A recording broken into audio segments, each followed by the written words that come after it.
Everyone, just wanted to give you a brief walking tour of the plants around our house. This is our house, and as you can see, we've got a yard in the front, and the grass that makes it up is a Bermuda grass. And Bermuda grass is a grass that variety that's really well adapted to Oklahoma. It's pretty drought tolerant, so when it gets hot and dry in the summer, the grass goes dormant without dying. Other varieties of grass don't do that, so Bermuda really fits well into Oklahoma. Perhaps the only thing that would fit in better would be some native grasses. We've got a number of flower beds around our house, and this first one here, okay, it has what's called the common gypsum weed in it. Other folks call it a moonflower because it's got flowers that bloom at night. You can see the seed pods right there, and you can see here there's one that's opened up to release the seeds. So as we go around to this next flower bed, this largest flower bed, the yellow flowers here, these are lantanas, and if you look closely you can see that that's a compound flower that makes that up. Okay. Lantanas come in a number of different varieties of colors. So this red flower is also a lantana, red and yellow. And again, with a detail picture, you can see the compound flowers. Some of those are red, some are yellow. Next to that, forming the background here, we have salvia, purple salvia. And then in the foreground here, we've got some different ground cover. We've got chocolate ajuga as one of those. We've got some vincas here for a pop of color. Little red flowers here are vincas. They're an annual, so we'll have to replant them.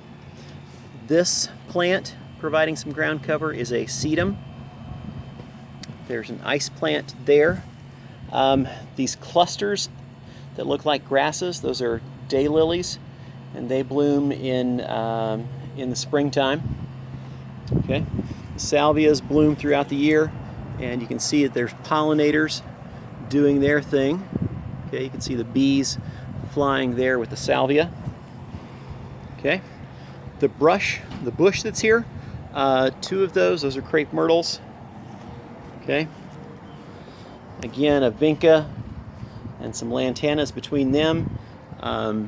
In the box here up on the porch is some ivy. Okay, that was planted by a friend as a housewarming gift. Let me just pause for a minute and we'll go to the backyard now. Okay, so here we are in the backyard of our house.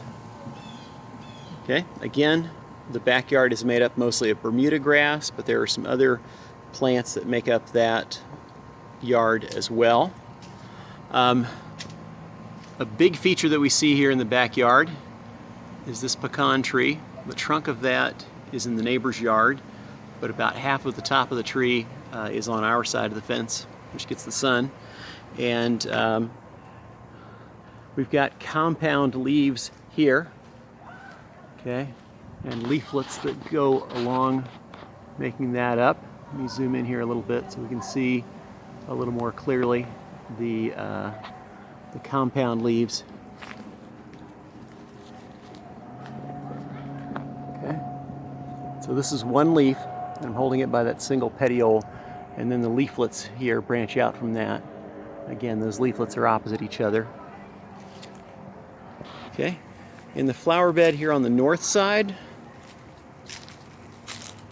again we've got daylilies.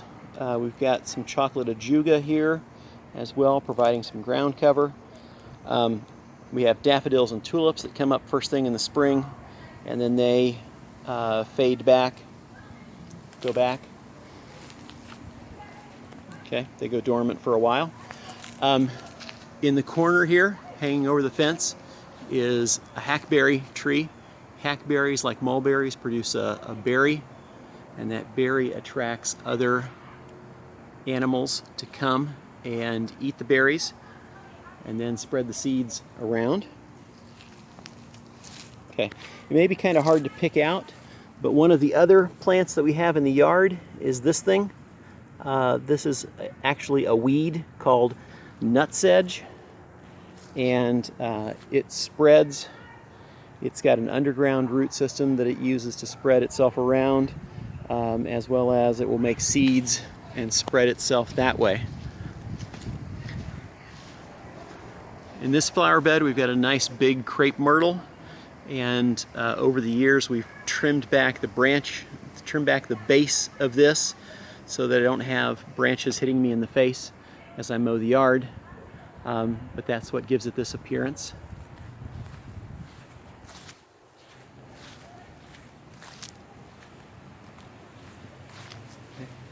In this flower bed in the corner of our yard, it's the shadiest spot in the yard, so we've got some shade tolerant plants here. Okay, this is a hosta. This plant here in the front is a splash, and there's another splash here as well.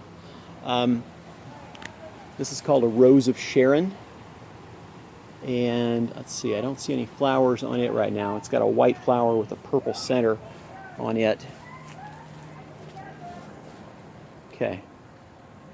Now the other plants that you can see here at the edge of this bed, that's an invasive trumpet creeper. So we've got plenty of those from our neighbor's vine. Okay. Our neighbor to the south has a couple of vining plants, trumpet creeper and wild grape. The trumpet creeper is really pretty, makes these red flowers shaped like a trumpet, and they're really good at attracting hummingbirds and butterflies. The drawback of that plant is, as you can see, they're really prolific. They make lots of seeds that end up growing where you may not want them to grow. So this flower bed, it's got a lot of daylilies in it, some nice orange daylilies. The ones that bloom in our front yard have a butter yellow color to them. Okay. The big plant here, I think that's a pink lady, sometimes called a surprise lily. Okay. It will bloom sometimes and give us some really pretty flowers as well. All right. And then in this flower bed, sorry, forgive the cover off of the crawl space. In this flower bed, we have irises, and these irises will bloom once in the season, and there's lots of white irises and lots of purple irises in this. If you want to see some really pretty combinations of irises, there's a really great iris garden at Will Rogers Park here in Oklahoma City, and when they're in blossom, it's a pretty spectacular sight. Okay, a couple of flower beds here close to our porch, okay, close to the back patio of our house, and what you see here is a morning glory. As the day goes along, these flowers tend to close up and stay closed through the night, but then in the morning they open up. There's purple calla lilies at the base of this, but they largely get overshadowed by the morning glory. I think next year we're just going to keep the morning glory from growing up. You know, as we see them sprouting up from seed, they reseed themselves every year. As we see them sprouting up, we're going to just take them out and see if we can keep that down and let the callas do their thing. The other plant that's in this flower bed is this one. This is a wisteria, and when they mature in a number of years, they have pretty white flowers, big clusters of white flowers. Let's see, what else do you need to know? Oh yes, okay. The pecan tree is a real favorite of the squirrels. They love to eat the pecans. Our dog Frida loves to go chasing after the pecans, hunting for them and digging them up. We can see, okay, yeah, we can see here that we have a cluster that's already dropped from the tree. Okay, there may be others. I'm not seeing any on the tree right now. Okay,